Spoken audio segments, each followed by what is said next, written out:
Olá pessoal, bem-vindos a mais um T Vegano. E hoje a gente tem uma receita um pouquinho diferente do que a gente está acostumado a fazer, né amor? É, uma receita pro Dia dos Namorados, né? Afinal foi com essa receita que ela me conquistou.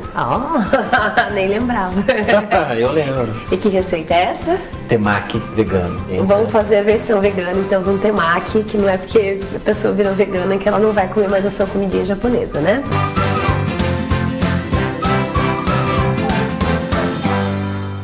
Bom pessoal, agora é o seguinte, os orientais que me perdoem, porque eu vou fazer bem a meu modo aqui, tá? Bem brasileira a coisa. Então a gente pega a alga nori, ou nori, né, que a gente já outro dia ficou nessa discussão, e a gente vai cortar ela ao meio. Então uma folhinha vai dar para 2 temakis. E aí a gente vai fazer o seguinte, aquele arroz específico, né, arroz japonês. Qual que é o segredo da gente ter feito a versão vegana aqui?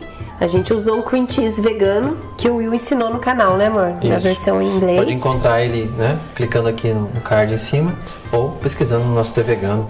Ou aquele requeijão de soja que você compra no supermercado. Eu deixo um potinho de água assim pra eu ir modelando, tá? Aí eu separei aqui um pepininho japonês que eu gosto bastante. Pode deixar ele meio aparecendo aqui. Pepino é cru, não tem preparo nenhum, Pepino né? cru, tá?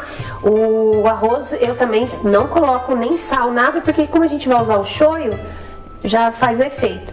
O segredo é agora dar a viradinha aqui pra dar o formatinho do cone.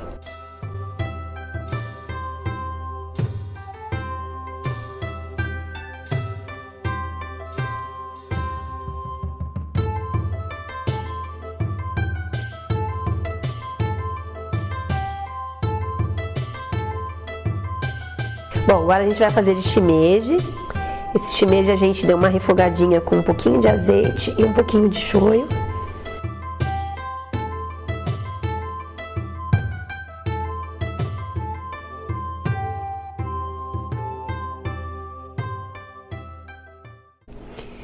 Bom pessoal, esse é o resultado do nosso temaki.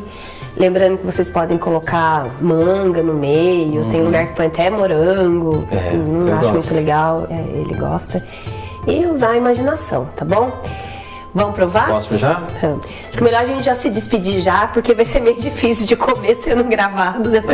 Já deixei guardar na sabe o que é. Então, não se esqueça de que semana que vem tem mais T Vegano, mais receitas veganas pra você. Obrigada, pessoal. Tchau, tchau. Eu tudo, né?